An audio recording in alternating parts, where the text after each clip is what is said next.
Morning students. आज हम exercise 1.4 करेंगे। उससे पहले हम थोड़ा डिस्कस करेंगे ऑपरेशन ऑन सेट्स के ऊपर। तो ऑपरेशन ऑन सेट्स के अंदर सबसे पहले आता है यूनियन।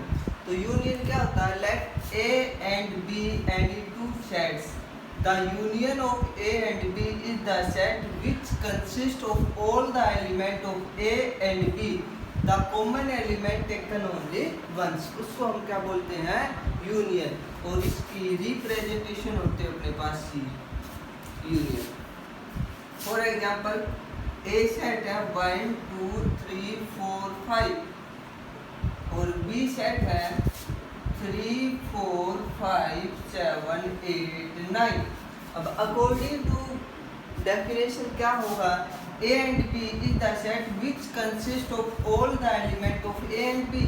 तो A यूनियन B जिसके अंदर हो जाएगा all the element of A and B and the common elements taken only once। तो कॉमन कितने हैं? 3 4 5। ये अपने पास क्या होंगे? एक पर लिखेंगे 1 2 3 4 5 7 8 9। That's A union B। अगर हम बाई वेन डायग्राम देखें, ये पहला सेट ए है, ये क्या है भाई? दूसरा सेट बी है। तो ए यूनियन बी आपके पास ये क्या बोला जाएगा? आपके पास ए यूनियन बी बोला जाएगा। इसके बाद इसकी प्रॉपर्टीज हैं। तो फर्स्ट प्रॉपर्टीज क्या हो जाएगी भाई आपके पास?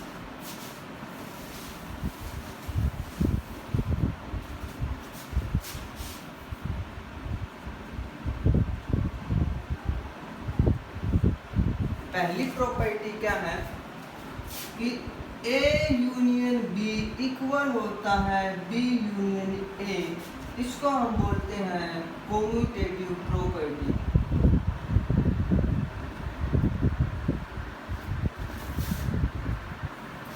सेकंड आपके पास हो जाएगा A union B। A union B निकालने के बाद यूनियन निकालेंगे C के साथ। Let there are 3 element A B and C। पहले हम B यूनियन C निकाल लें, उसका यूनियन निकाल लेंगे A के साथ। ये क्या आएगा आपके पास? इक्वल आएगा। तो इसको हम बोलते हैं एसोसिएटिव प्रॉपर्टी। क्या बोलेंगे? Associative property.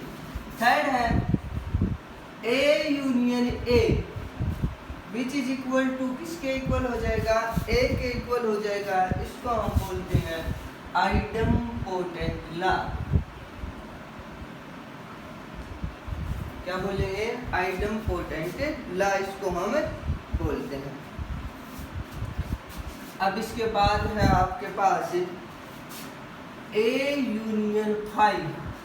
अब एक बात देखो भाई, यहाँ पर अकॉर्डिंग टू यूनियन में क्या होता है? जैसे ए सेट है 1 से 5 और हम 5 means null set having no element. तो आपके पास यूनियन कितना बनेगा? 1 से 5 का ही तो बनेगा। तो इट मीन्स कितना हो जाएगा आपके पास? A के बराबर हो जाएगा। Number 5 A union universal set.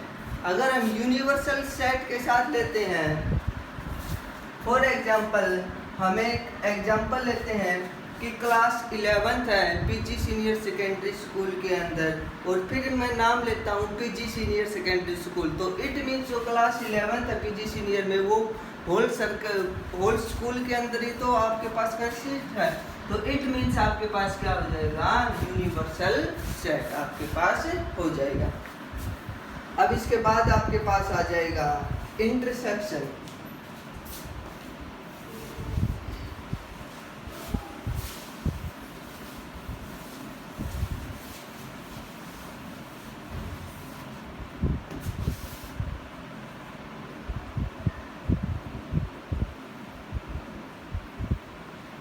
Intersection के अंदर क्या होता है डियर स्टूडेंट्स? जो आपके पास कॉमन एलिमेंट होते हैं वही हम लेते हैं। Only taken common elements. तो आपके पास इसका सिंबल ये हो जाएगा उल्टा यू।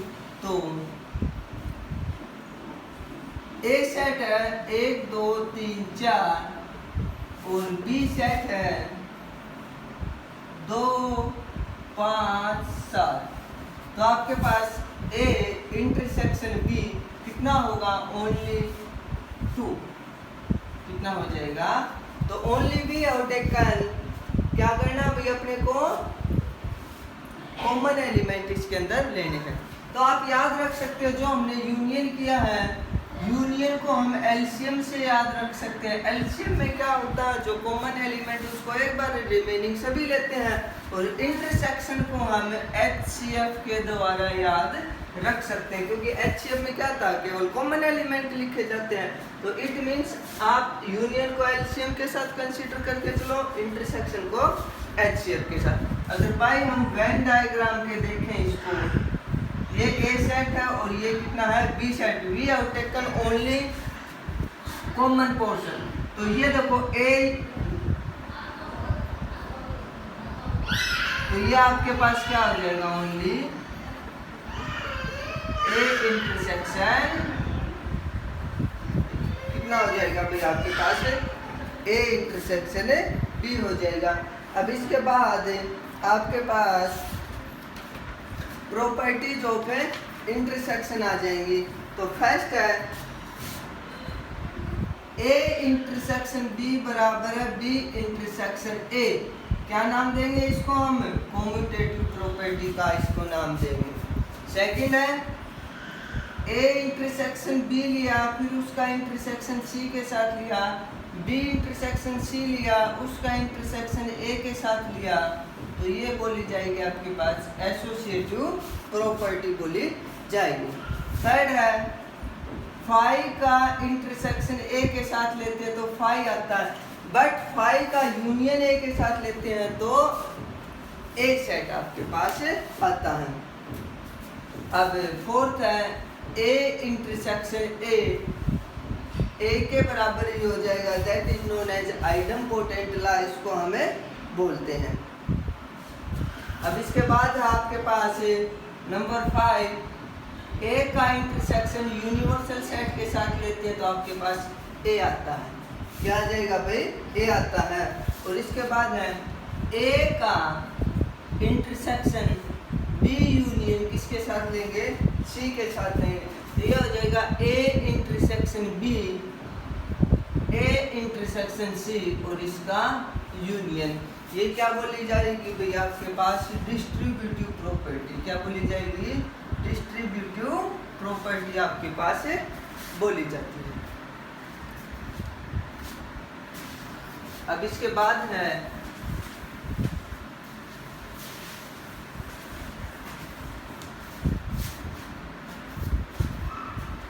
एक अपने पास इसके अंदर आता है डी मॉर्गन्स लॉ। ये याद रखना आप, ए यूनियन बी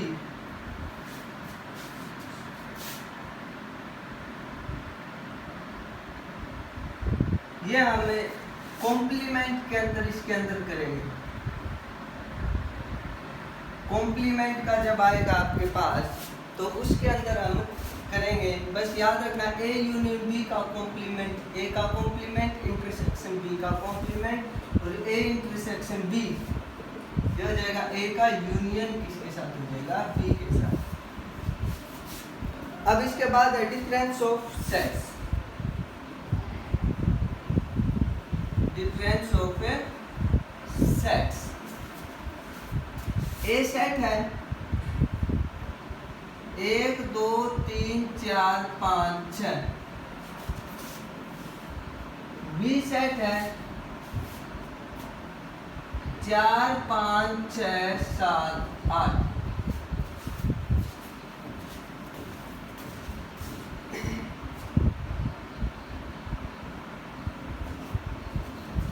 जैसे अपने को इसके अंदर करना है a माइनस का b। क्या करना है? a माइनस का b।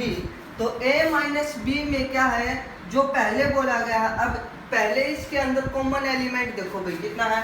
4 5 6। कितना है? 4 5 और 6 है। तो a के अंदर अब कौन से बच गए? कॉमन हटा दो। 1 2 3, तो ये क्या बोला जाएगा a माइनस बी, क्या बोला जाएगा a माइनस बी। सिमिलरली अगर b माइनस a पूछे तो कितना हो जाएगा 7 8 हो जाएगा।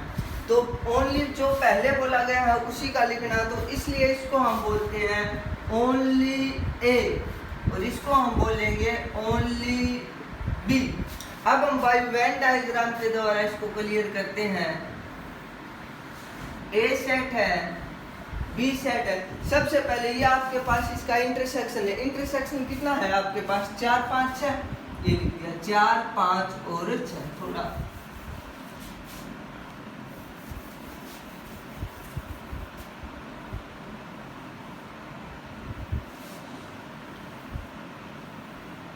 ये होगा 4 5 6 और इसके अंदर है 1 2 और ये 3 बच गया और यहाँ पर बच गया 7 और 8।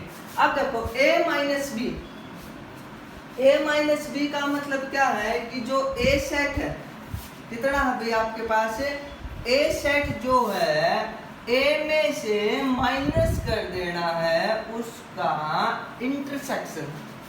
a में से क्या माइनस कर देना है, तो इट मींस ओनली a बचेगा। ये पोर्शन दोनों में कॉमन है, तो पहले वाला सर्कल सेट आपके पास ये है, तो अपने को तो ओनली कितना चाहिए a चाहिए, तो ओनली a के लिए देखो ये वाला आ जाएगा आपके पास।